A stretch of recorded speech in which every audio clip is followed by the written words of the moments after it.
তো আমি শিওর যে ইন্ডিয়া আর বাংলাদেশের যেই দ্বিপাক্ষিক আলোচনা হলো বা যেই আলোচনাই হলো, আমি পজিটিভলি দেখি। দিল্লি না ঢাকা, বর্তমান সময়ে অনেকেই জানিয়েছে দিল্লি না ঢাকা, নরেন্দ্র মোদী কার কাকা।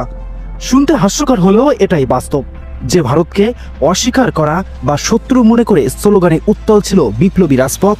আজ সেই ভারতের প্রধানমন্ত্রী নরেন্দ্র মোদীর সাথে সাক্ষাৎকারে ডক্টর ইউনূসের এই সৌজন্যমূলক কথাবার্তা একটি হাস্যকর।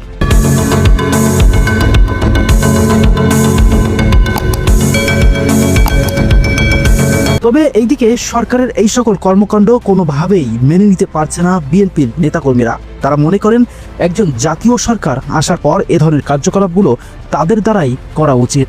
পৃথিবীর কোনো সভ্য দেশ এই কথা মানতে পারে না যে একটা অনির্বাচিত সরকার, যাদের দেশ পরিচালনায় মিনিমাম কোনো অভিজ্ঞতা নাই, হ্যাঁ শাসক ক্ষেত্রে তারা প্রতিষ্ঠিত, কিন্তু যিনি ব্যবসায় প্রতিষ্ঠিত উনি দেশ চালানায় প্রতিষ্ঠিত না। সুতরাং ওই ক্ষেত্রে আমরা বলেছি যে অনির্বাচিত সরকার লোক দ্বারা সরকার বেশি দিন পরিচালনা করতে পারে না। তবে জানা যায় উক্ত দ্বিপাক্ষিক বৈঠকে বাংলাদেশ প্রধান উপদেষ্টা ডক্টর ইউনূস সাবেক প্রধানমন্ত্রী শেখ হাসিনাকে ফেরত চেয়েছেন এবং সে সাথে ডক্টর ইউনূস জানিয়েছেন পার্শ্ববর্তী দেশ হওয়ায় তাদের থেকে অবশ্যই আমাদের সাহায্য সহযোগিতা প্রয়োজন আছে।